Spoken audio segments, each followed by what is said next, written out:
The summit station orbited Earth like a silver ring. It was new, built specifically for this meeting with architecture that blended Veltheran and human styles. Captain Hyunwoo walked through its corridors beside Dr. Jia, both of them wearing diplomatic credentials that still felt strange. "I never thought I'd see this day," Jia said quietly. "Peace, actual peace, and we're not there yet. This is just the beginning." The main conference hall was enormous. Counselor Sang-woo sat at one end of a long table with his reformed council. Ambassador Sun-hee sat at the other end with human representatives. Between them, space for others who would come later. Species from across the galaxy, invited to witness this moment. Commander Jae-won stood near a viewport looking at Earth below. Commander Dae-ho joined him. "Beautiful, isn't it?" Dae-ho said. "Our homeworld. Alive again after we thought we'd lost it forever." "It is. But it's not why we're here." Jae-won turned to face the assembled leaders. "It's time. We need to tell them the truth." Ambassador Sun-hee stood. The room fell silent. "Thank you all for coming.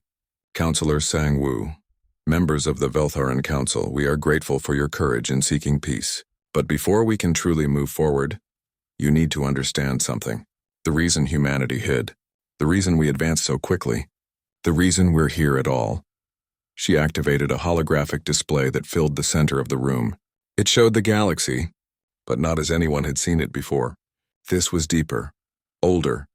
Images from sensors that looked beyond normal space into quantum dimensions. 350 years ago, before the Empire ever came to Earth, we detected something. A signal from outside the galaxy.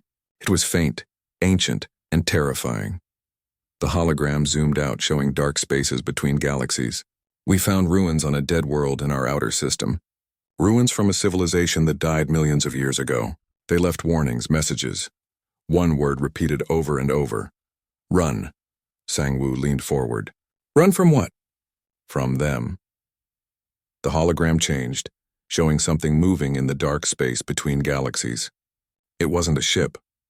It was bigger. Much bigger. We don't know what they are. The ancient race called them the Devourers. They come every few million years. They sweep through the galaxy. They consume everything: technology, resources, life. They strip entire civilizations down to bare rock and move on. The room erupted in disbelief. Voices raised. Questions shouted. Sun-hee raised her hand for silence. The ancient warning said the Devourers were coming back, that they follow a cycle. And according to our calculations, they'll arrive within 50 years. "This is madness," one Veltheran counselor said. "Why should we believe this?" Dr. Jia stood. "Because I've seen the data. Ambassador Sun-hee shared it with me last week. I've verified it. Cross-referenced it. The evidence is real. Something is coming. Something that makes our little wars look like children playing in a sandbox. That's why we hid," Jae-won said. "Not to escape the Empire." "Well, not only that. We hid to prepare. We knew we couldn't warn you. You would have laughed. Called us crazy. Or worse, tried to take our research by force. So we vanished.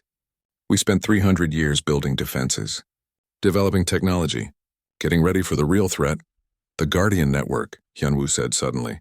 "It wasn't built to fight us. No, it was built to fight them. And it's not nearly enough." Sun-hee looked around the room. "That's why we're here. Why we revealed ourselves. Why we're asking for peace. Because when the Devourers come, every species in this galaxy needs to stand together. Divided, we'll fall one by one. United, we might survive." Silence filled the room. The weight of it pressed down on everyone.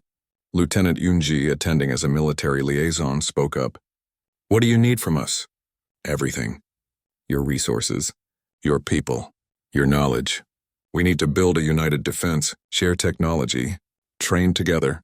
Stop thinking about empires and territories and start thinking about survival." Commander Dae-ho pulled up tactical displays. "We've designed ships that can fight the Devourers. Weapons that might work. Strategies that might save lives. But we can't build them alone. We need your industrial capacity. Your population, your warriors." General Young-sik, who'd been quiet until now, stood. "I spent 50 years fighting wars for the Empire. Conquering worlds. Building an army. I thought I was defending civilization." He looked at his hands. "I was wasting time. Fighting the wrong enemy." "You couldn't have known," Sun-hee said gently. "I should have. We all should have." Young Sik looked at Sang-woo. Counselor, I formally request we join this alliance immediately. Whatever they need, we give them. Whatever they ask, we do. Because if what they're saying is true, nothing else matters. Sang-woo nodded slowly. I agree.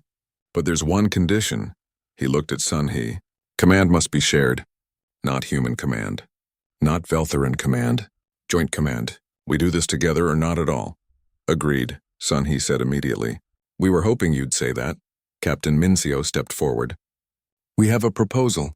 Captain Hyun-woo of the Veltheran Survey Corps and Commander Jae-won of Earth Defense, joint commanders of the new unified fleet. One Veltheran, one human. Both proven leaders. Both trusted by their people. Hyun-woo blinked. Me, I'm not a fleet commander. I'm a survey captain. You're the first person who saw humans and chose understanding over fear.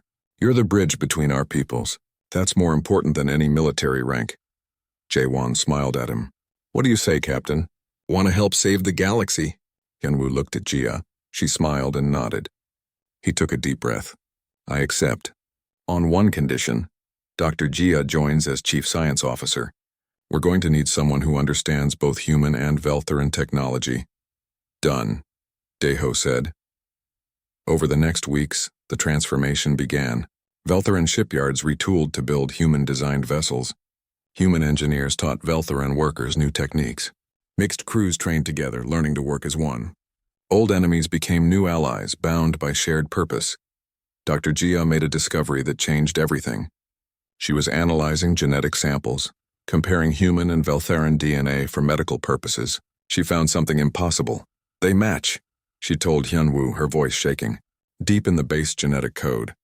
Beneath all the surface differences, humans and Veltherans share identical core sequences, sequences that don't occur naturally. They were designed. Designed? By who? By whoever came before. The ancient civilization that left the warnings. I think they seeded both our species, maybe dozens of species.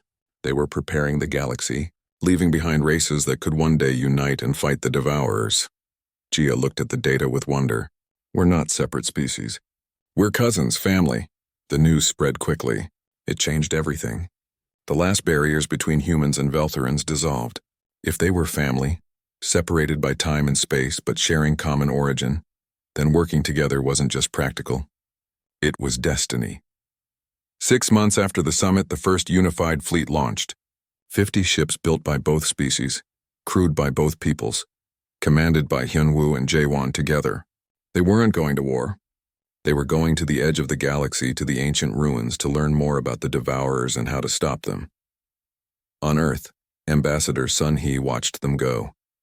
Commander Min-seo stood beside her. Do you think we have a chance? Min-seo asked. Alone? No. Together? Maybe. The Devourers have destroyed thousands of civilizations, but none of those civilizations had advance warning. None of them had 50 years to prepare. None of them had the unity we're building. Sun-hee smiled. We're doing something no species has done before. We're getting ready. We're standing together. That has to count for something. On the bridge of the new flagship Unity, Hyun-woo and Jae-won looked at the stars ahead. Lieutenant Eun-ji worked the navigation console. Dr. Jia studied sensor readings. General Young-sik commanded the tactical station. All of them together. All of them united. Course plotted, Eun-ji reported. Ready to jump on your command, Hyun-woo looked at Jae-won. Together? Always. They spoke as one. Take us out! The fleet jumped to faster than light speed, heading into the unknown. Behind them, on Earth and the Veltheran homeworld, billions of people watched the broadcasts. Children asked their parents what was happening. The parents explained as best they could. Bad things were coming. But good people were getting ready. Different people. Strange people. But family in the ways that mattered most. And for the first time in 300 years, humanity wasn't hiding. They weren't running. They were standing with others. Fighting for others. Protecting not just themselves, but everyone. The galaxy would face darkness. But it would face it together. And in that unity there was hope. The stars burned bright ahead, full of mysteries and dangers, but also full of possibilities. A new dawn was coming, and when it arrived, humanity and all their allies would be ready to meet it. Not as separate species, not as enemies, but as one people standing together against the dark. The story of the long-lost civilization that survived had just begun, and its ending had yet to be written. The empire was breaking apart from the inside. Protests turned into riots. Colonial governors declared independence. Military commanders refused orders to attack human space. And at the center of it all, Empress Hyejin sat in her throne room surrounded by shadows and silence. Captain Hyunwoo had been summoned to the palace. He walked through halls of gold and crystal, past guards in ceremonial armor. The beauty felt wrong now, like putting flowers on a grave. The throne room was massive and empty. Just the Empress on her seat of power, and Minister Bora standing beside her like a faithful dog. Captain Hyunwoo, the Empress said. Her voice was thin and cold. You are responsible for this chaos. You brought back lies. You spread dissent. You have betrayed your empire. I brought back the truth, Your Majesty. Truth? The Empress laughed, a sound like breaking glass. Let me tell you the truth. 500 years ago, a human ship did appear near our homeworld. It did destroy a rogue AI, but do you know why? Because they created it. Humans built that AI as a weapon. It went rogue and they had to clean up their mess. They were not heroes. They were criminals covering their tracks. Hyunwoo felt the words hit him like a punch. I don't believe you. I don't care what you believe. I was there. I saw it happen. I was a young council member then. I saw the human ship arrive. I saw the destruction it caused. I saw the threat humanity represented. The Empress leaned forward. So I made a choice. I erased them from our history. I painted them as saviors to some, enemies to others. I controlled the narrative. And when they returned, when your empire made contact 300 years ago, I made sure we pushed them out, made them disappear, made them extinct. Except they didn't die. No, they ran. They hid, like the cowards they are. The Empress stood, and despite her age, she moved like a predator. And now they dare to challenge me. To challenge the empire I built. I will not allow it, Minister Bora stepped forward. Your Majesty, the fleet is ready. Admiral Taeyang has assembled every available warship. 2,000 vessels. We will attack Earth directly. We will break through their defenses and take what we need. No, a voice said from the doorway. Counselor Sang-woo entered, followed by a dozen other council members. This ends now. The Empress turned on him. You dare challenge me in my own palace? I dare challenge a tyrant who is destroying our empire. Sang-woo held up a datapad. These are orders signed by you, Your Majesty. Orders to suppress information about humanity. Orders to falsify historical records. Orders to attack civilian populations 300 years ago. You didn't just erase history. You rewrote it. And now the truth is destroying everything you built. The truth is what I say it is. Not anymore. Sang-woo looked at the guards. Empress Hyejin, by order of the Imperial Council, you are removed from power. Minister Bora, you are under arrest for crimes against the Empire. Bora reached for her weapon, but guards were faster. They restrained her, ignoring her screams. The Empress stood alone, shaking with rage. You will regret this, she whispered. All of you. We already regret following you for so long, Sang-woo said. Guards escort Her Former Majesty to her chambers. She is under house arrest pending trial. As the Empress was led away, she looked at Hyunwoo one last time. The humans won't save you. When the real threat comes, they'll abandon you like everyone else. You'll see. You'll all see. The throne room doors closed behind her, but the Empress had one final card to play. From her chambers, using hidden communication systems, she sent a command to Admiral Taeyang. One word, execute. Taeyang smiled when he received it. He'd been waiting for this. His fleet of 2,000 ships jumped into human space, weapons hot, shields at maximum. This time there would be no mercy, no restraint. This time they would win. The Guardian network detected them immediately. But Taeyang had a plan. His fleet didn't approach Earth. Instead, they spread out, targeting human colonies on other worlds. Stations in the outer systems. Civilian populations, you want to protect your homeworld? Taeyang broadcast to Earth. Then watch while we destroy everything else you've built. On Earth, Commander Daeho watched the tactical display with growing horror. The Empire wasn't trying to break through their defenses. They were going around them. Attacking defenseless targets. They're monsters, someone whispered. No, said Captain Minseo. She was older than Daeho, her face scarred from old battles. They're desperate. And desperate enemies are the most dangerous. What do we do? Minseo looked at the screen showing Veltheran ships approaching human colonies. Ships full of families, children, people who'd never hurt anyone. We do what we always do. We protect our people. She opened a channel to the human fleet. All ships emergency deployment. Split into defensive groups. Cover every colony, every station. I don't care if we have to spread ourselves thin. No one dies today. No one. The human fleet scattered across the system faster than the Veltherans thought possible. Each colony suddenly had defenders. Each station was protected. But it meant Earth itself had fewer ships guarding it. Taeyang saw the opening. There, Earth is vulnerable. All ships converge on the homeworld. Full attack, now! His remaining 1,000 ships turned toward Earth like a swarm of angry insects. They fired everything, every weapon, every missile. A wave of destruction that could sterilize a planet, and Earth's planetary shield activated. It wasn't like the other defenses. This was different. Space itself warped around the planet. The shield existed partially in another dimension. Weapons couldn't touch it. Ships couldn't pass through it. Earth became untouchable, wrapped in a barrier that bent reality itself. Taeyang screamed in frustration. It doesn't matter. We'll destroy their colonies instead. They can't protect everyone. But they could. Human ships appeared at every threatened location. They disabled Veltheran vessels with surgical precision. No killing, no destruction. Just perfect, overwhelming defense.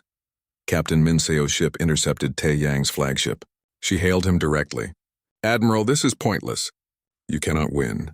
Stand down. Never! I will die before I surrender to humans. Then you'll die for nothing. Because we won't kill you. We'll just disable your ship and leave you floating in space until someone picks you up. Is that how you want to be remembered? As the admiral who lost 1,000 ships and accomplished nothing? Taeyang cut the transmission. He activated a hidden weapon, something ancient and forbidden. A gravitational bomb that could collapse a star. If I can't win, then nobody wins. I'll destroy this whole system. Humans, Veltherans, everyone. The weapon armed. 10 seconds to detonation. Hyunwoo, watching from the eternal dawn, saw the energy signature. They're going to destroy everything. We have to warn people. But before he could send the warning, human ships surrounded Taeyang's flagship. They didn't fire. Instead, they generated a field that Hyunwoo's sensors couldn't understand. The gravitational bomb froze. Its countdown stopped. The weapon simply turned off as if someone had flipped a switch. How? Dr. Jia breathed. On Minseo's ship, her tactical officer answered. We've been tracking that weapon for days. We knew they had it. We knew they were desperate enough to use it. So we built a countermeasure. We're not just reactive, Admiral Taeyang. We're always 3 steps ahead. Taeyang's fleet was completely disabled within the hour. No casualties, no deaths. Not a single life lost despite the Empire's best attempt at genocide. On the Veltharan homeworld, Counselor Sang-woo watched the battle reports. His hands were shaking. They could have killed everyone. Taeyang tried to destroy a star. He tried to commit mass murder, and they still didn't kill him. They still showed mercy. Lieutenant Yunji stood beside him. That's what makes them different from us, Counselor. They remember what it's like to be afraid, to be hunted. They won't inflict that pain on others, even when we deserve it, especially then. Sang-woo opened a communication channel to Earth. Ambassador Sun Hee appeared on the screen, looking tired but calm. Ambassador, I am Counselor Sang-woo, acting leader of the Veltharan Empire. I am calling to formally request peace talks. We surrender, we yield. Please, no more fighting, Sun Hee smiled gently. Counselor, we never wanted to fight. Come to Earth, bring your counsel. Bring anyone who wants peace. It's time we talked, really talked, about the past, about the future, and about why we've both been preparing for something bigger than either of us. Something bigger? There's a reason we hid for 300 years, Counselor. And it wasn't just fear of your empire. Come to Earth, we'll explain everything. The Veltharan Imperial Council chamber was built to intimidate. Massive pillars reached toward a ceiling lost in shadows. Holographic displays showed the Empire's 800 systems glowing like jewels. At the center sat Minister Bora, her face cold and calculating. Captain Hyunwoo stood before the council and told them everything. The hidden humans, their advanced technology, their peaceful intentions, and their terrifying power. When he finished, silence filled the chamber. Minister Bora spoke first. So humanity survived. They hid like cowards. They developed weapons in secret. And now they dare to demand equality? She stood. This is a threat to Imperial security. We must act immediately. They don't want war, Hyunwoo said. They proved that. They could have destroyed Admiral Tae-Yang's fleet. They disabled it instead. They're showing restraint. Restraint? Bora laughed. They're showing fear. They know if we mobilize our full military might, they cannot win. This mercy is weakness. She turned to the council. I propose we send the 5th Battle Group, 300 ships. We will surround Earth and demand their surrender. If they refuse, we will take what we need by force. Dr. Jia stepped forward. Minister, you're making a mistake. Their technology is beyond ours. Sending more ships won't help. It will just create more disabled vessels. Then we send 1,000 ships, 5,000, however many it takes. Bora's voice was hard. Humanity will submit or be eliminated. There is no third option. General Young Sik, the Empire's military commander, stood. He was old, scarred from a dozen wars. Minister Bora, I fought humans once, 300 years ago. They were clever then, resourceful. If they've had 3 centuries to prepare, we should be cautious. Cautious? The great General Young Sik afraid of extinct apes? Bora sneered. I expected better. I'm not afraid. I'm realistic. Captain Hyunwoo's report shows technology we cannot match. Ships that move without engines. Weapons that stop our missiles in space. Defenses that disable our systems without firing a shot. Young Sik shook his head.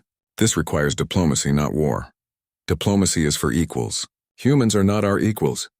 Bora activated a hologram showing star maps. I've already ordered the 5th Battle Group to deploy.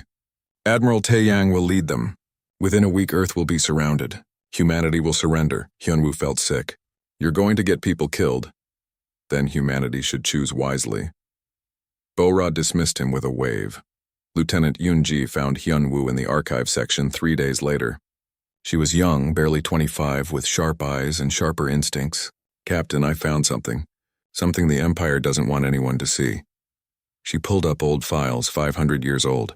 Historical records from before the Empire became great. Look at this. The Great Disaster. A rogue AI threatened the Veltheran homeworld. It was going to wipe out our entire species. But something stopped it. The records say it was destroyed by an unknown vessel. A suicide run. What does this have to do with humans? Yoon-ji zoomed in on sensor data from the battle. I ran the quantum signature through modern analysis. Captain, that unknown vessel was human. A human exploration ship sacrificed itself to save our homeworld. They died to save us. And then the Empire erased them from history. Hyunwoo stared at the data. Why would the Empire hide this? Because if people knew humans saved us, they might ask questions. Why did we try to conquer them? Why did we hunt them? Why did we lie about their extinction? Yoon-ji looked at him. Captain, what if everything we've been told is wrong? Then we need to tell people the truth. That would be treason, maybe, or maybe it's the only way to stop a war. A week later, the 5th Battle Group arrived at Earth. 300 warships, the pride of the Imperial Navy. Admiral Tae-Yang commanded from his flagship, a massive dreadnought bristling with weapons. The humans were waiting. Commander Daeho stood on the bridge of the human warship Resilience. It was bigger than the human ships Hyunwoo had seen before, sleek and powerful. Around it, hundreds of other human vessels moved in perfect formation. Admiral Tae-Yang is broadcasting demands, his communications officer said. He wants complete surrender within 1 hour. Send our response, Daeho said calmly. We will not surrender. We will not submit. We will defend our home. Leave peacefully or face the consequences. Tae-Yang's response was immediate. Fire. The Veltheran fleet unleashed everything. Thousands of missiles, energy beams that could crack planets, kinetic rounds moving at near light speed. Enough firepower to destroy a solar system. The Guardian network activated. Space itself seemed to shimmer. Every weapon stopped. Not frozen like before. These weapons simply ceased to exist. They touched the defensive field and vanished, converted to harmless energy and dispersed. Impossible, someone whispered on the Veltheran flagship. Phase 2, Daeho ordered. Non-lethal suppression. Human ships flickered forward. They moved through space like ghosts, appearing and disappearing. Their weapons didn't fire beams or missiles. Instead, precise electromagnetic pulses washed over the Veltheran vessels. One by one, Imperial ships went dark, but something went wrong. A Veltheran destroyer, its systems dying, drifted into another ship. The collision wasn't serious, but it panicked other captains. They tried to maneuver, bumped into each other, created chaos. "Stop," Deho commanded. "Pull back. Give them space." The human fleet withdrew, leaving the Veltheran ships floating helplessly. No one was hurt. No ships were destroyed. But the Empire's mighty battle group was completely defeated in under 10 minutes. On the Eternal Dawn, which had been allowed to remain as an observer, Hyunwoo recorded everything. Beside him, Dr. Jia was crying. "They could have killed everyone," she said. "All 300 ships. Thousands of lives. They could have ended it in seconds. But they didn't, they just disabled them. Even when we attacked them. Even when we tried to destroy their home." Hyunwoo sent an emergency transmission back to the Imperial Council. "Minister Bora, you need to see this. You need to understand what we're facing." But Bora's response was cold. "Send 10 battle groups. 1,000 ships. We will not be humiliated by primitives." Lieutenant Yunji made her choice. She leaked the files about humanity saving the Veltheran homeworld 500 years ago. She sent them to every news network, every military base, every colony in the Empire. Within hours, the truth was everywhere. People started asking questions. Why had the Empire lied? Why had they tried to destroy the species that saved them? Why were they attacking humans who only wanted peace? Protests began on the Veltheran homeworld. Military officers refused orders. Colonial governors demanded answers. The Empire was fracturing. On Earth, Ambassador Sun He watched the chaos spread through the Empire. Commander Jae-won stood beside her. "It's working," he said. "The truth is getting out. People are questioning their government." "But will it be enough?" Sun He asked. "Or will they double down? Push harder? We'll know soon." The Empress herself is about to speak. She hasn't left her palace in 30 years. If she's coming out now, it means she's desperate. Or angry. That too. They watched the transmission together. Empress Hyejin appeared on every screen in the Empire. She was ancient, over 200 years old, kept alive by technology and power. Her face was hard as stone. "My people," she said, "you have been deceived. Lies have been spread about our glorious history. Do not believe them. Humanity is a threat. They have always been a threat. They must be eliminated for the safety of all." Jae-won turned to Sun He. "She's not backing down. She's escalating. Then we prepare for the worst and hope for the best." Outside, the stars burned cold and distant, and 2 civilizations stood on the edge of war. Commander Jae-won sat in the conference room like he had all the time in the world. Captain Hyunwoo watched him carefully.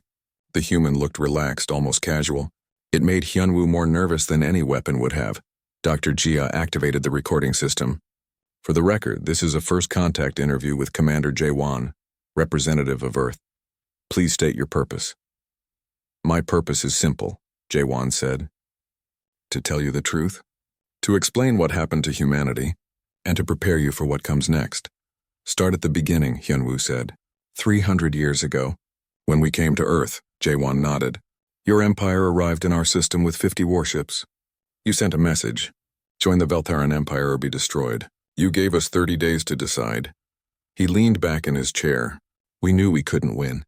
Your technology was better. Your numbers were greater. If we fought, we would die. All of us. So you surrendered?" Jia asked. "No, we ran." Jae-won smiled. "We activated something we called the Dispersion Protocol. Every human on Earth, every station, every ship. We packed up and left. 10 billion people. Gone in 23 days, Hyunwoo stared. That's impossible. Moving that many people would take years, decades. It would have with your technology. We had better engines, faster ships. We'd been preparing for first contact for a long time. We just didn't expect it to go so badly." Jae-won pulled up a hologram from a small device on his wrist. It showed Earth surrounded by thousands of ships. "We evacuated completely. Then we collapsed every jump gate leading to our system. We sent out one last transmission saying we'd destroyed ourselves in nuclear fire. And we vanished." "Why would you do that?" Jia whispered. "Your homeworld. Your history, everything. Because a homeworld can be rebuilt. History can be preserved. But our people, our species, cannot be replaced. We chose survival over pride." The hologram changed, showing vast ships drifting through empty space. "For 300 years we've been out here, hidden, building, learning. We scattered across 1,000 systems you've never explored. We changed. We grew. Hyunwoo felt his mouth go dry. What do you mean, grew? What have you become? Jae-won waved his hand and the hologram exploded with information. Star systems, stations, technology specs, medical advances, energy readings that made no sense. We've had 3 centuries without war, Captain. 3 centuries focused on one thing: survival through advancement. We extended our lifespans. The average human now lives 200 years. We cracked zero-point energy. Our ships don't need fuel. We built quantum computers that make decisions faster than thought.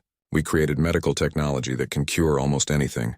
We advanced more in 300 years than most species do in 3,000. That's not possible, Gia said, but her voice was weak. The data on the screens told a different story. It's not just possible, Doctor. It happened. Because we had to. Because we knew eventually someone would find us. And we needed to be ready. Jae-won closed the hologram. We rebuilt Earth. We brought it back from the dead.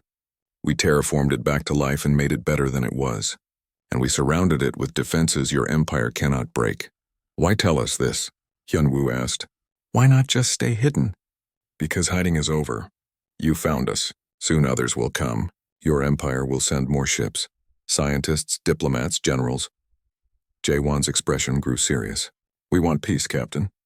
We always wanted peace. We're ready to rejoin the galaxy. But on our terms, as equals, not as subjects. Before Hyunwoo could respond, alarms blared throughout the ship. The weapons officer's voice came over the intercom. Captain, we're detecting multiple Veltheran warships entering the system. Imperial Navy, battle fleet configuration. They're demanding we stand down and prepare for inspection. Jae-won didn't look surprised. That would be Admiral Tae-yang. We detected his fleet 3 hours ago. He's not here to talk, Captain. He's here to take what he wants. Hyunwoo ran to the bridge with Gia close behind. Jae-won followed calmly. The main screen showed 30 Veltheran warships in attack formation. They were broadcasting demands: surrender, submit, prepare for boarding. Why didn't you warn us they were coming? Hyunwoo demanded. I wanted you to see the truth first, to understand what we are before you saw what we can do. Jae-won walked to the viewport and looked out at the approaching fleet. Your admiral thinks he can take our technology by force. He thinks humanity is weak, helpless. He's about to learn otherwise. The human space stations began to light up, thousands of them all across the system. They glowed with blue energy that made the sensors scream warnings. More human ships appeared. Hundreds of them. Small, sleek, moving in patterns that seemed impossible. Admiral Tae-yang's face appeared on the screen. He was old, decorated, and angry. Captain Hyunwoo, you are ordered to return to the fleet immediately. We are taking control of this system under Imperial authority. All human installations are to be seized for study. Admiral, wait, Hyunwoo said. You don't understand what you're dealing with. I understand perfectly.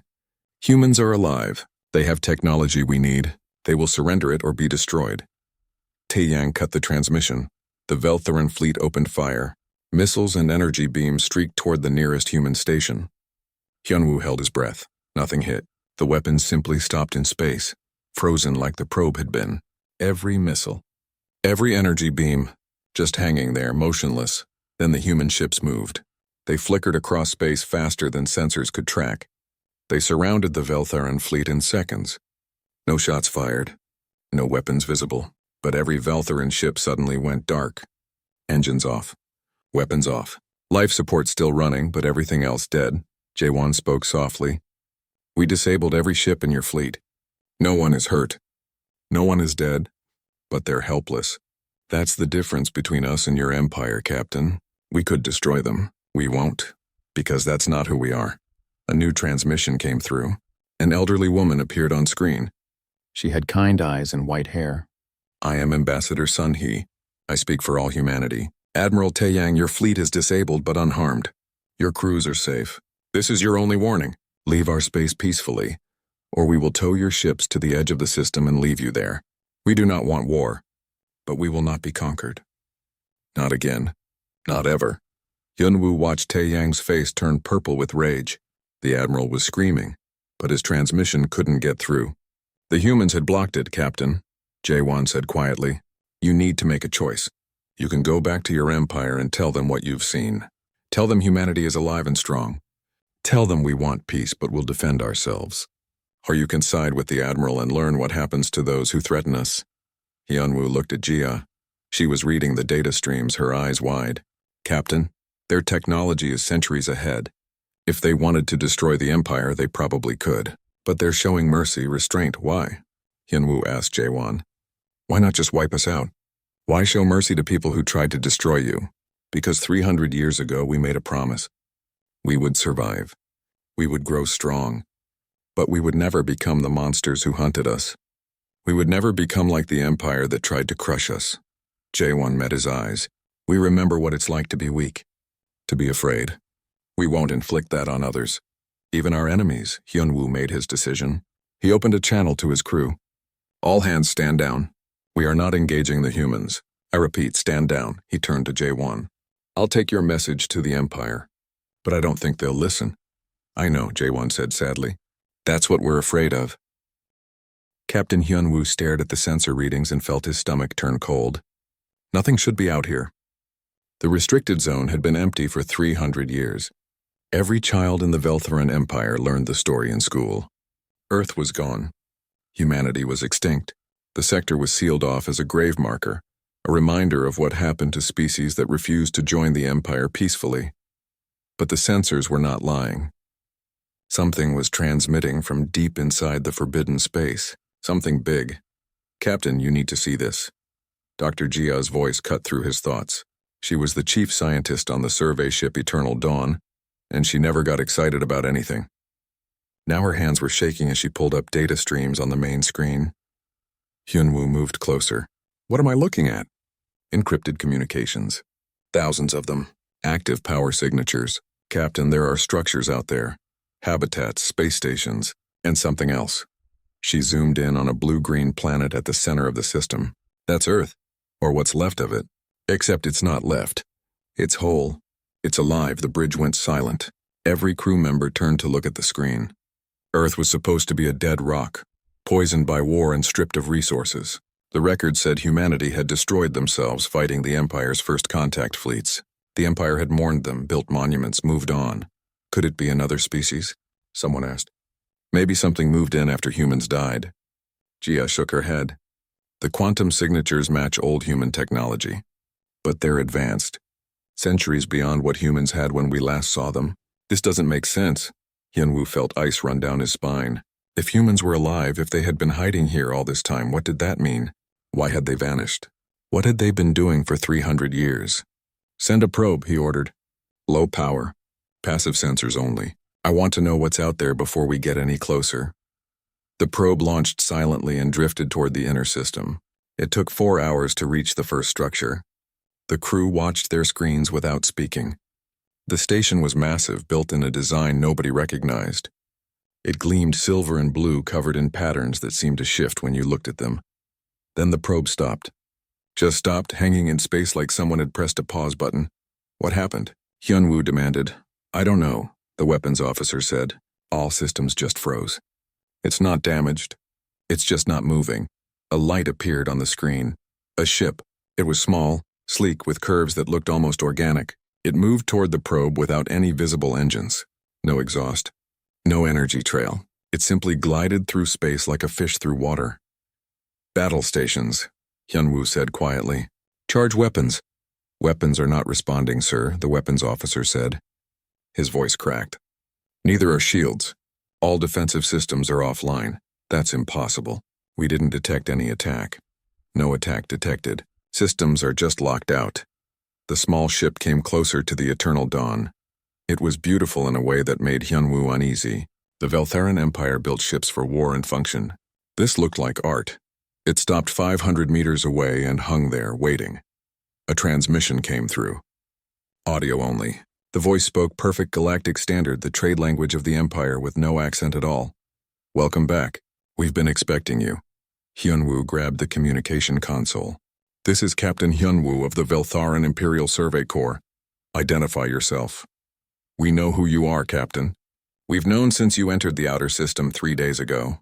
We've been watching, waiting to see if you would come closer. A pause. You can call me Commander Jaewon. I speak for the people of Earth. Earth is dead. Humanity is extinct. Is that what they teach you? The voice sounded almost sad. We're very much alive, Captain. We've been alive all this time. We just wanted to be left alone. Dr. Jia leaned forward. Why? Why hide? Why let the galaxy think you were gone? Because 300 years ago, your empire came to our world with an offer. Join or die. We chose a third option. We left. Another pause. We've been busy, Doctor, learning, building, preparing, and now you've found us. The question is, what happens next? Hyunwoo felt sweat on his palms. His ship was helpless. This small human vessel had disabled everything without firing a shot. If they wanted to destroy the Eternal Dawn, they could. But they were talking instead. What do you want? He asked. Want? We want what we've always wanted. To be left in peace. But we know that's not possible anymore. You've found us. Soon others will come. Your empire will want answers. So we'll give them. The transmission paused. Captain, I'm going to come aboard your ship, alone, unarmed. I'm going to tell you the truth about what happened. About what we've become. And then you're going to take that truth back to your empire. And if I refuse, then you'll sit here with dead systems until you change your mind. We're not going to hurt you, Captain. That's not who we are. But we're not going to let you run home and bring a fleet back either. Not until we've talked. Hyunwoo looked at Jia. She nodded slowly. They didn't have a choice. Fine, come aboard. But Commander, if this is a trick, it's not a trick. We're past tricks. It's time for truth. The transmission ended. 10 minutes later, a small pod detached from the human ship and drifted toward the Eternal Dawn's docking bay. Hyunwoo met it there with a security team. The pod opened with a soft hiss. Commander Jae-won stepped out. He was human. Young, maybe 30 years old, dressed in a simple gray uniform. He looked ordinary, normal. But when he smiled, Hyunwoo saw something in his eyes. Confidence. Complete and total confidence. Thank you for seeing me, Captain, Jae-won said. Shall we talk? I have quite a story to tell you. It starts 312 years ago, when your empire came to Earth. It starts with a choice we made, and it ends with why you should be very, very glad we're on your side. He walked past the security team like they weren't there, like he owned the ship. Hyunwoo followed, and deep down he knew nothing would ever be the same again.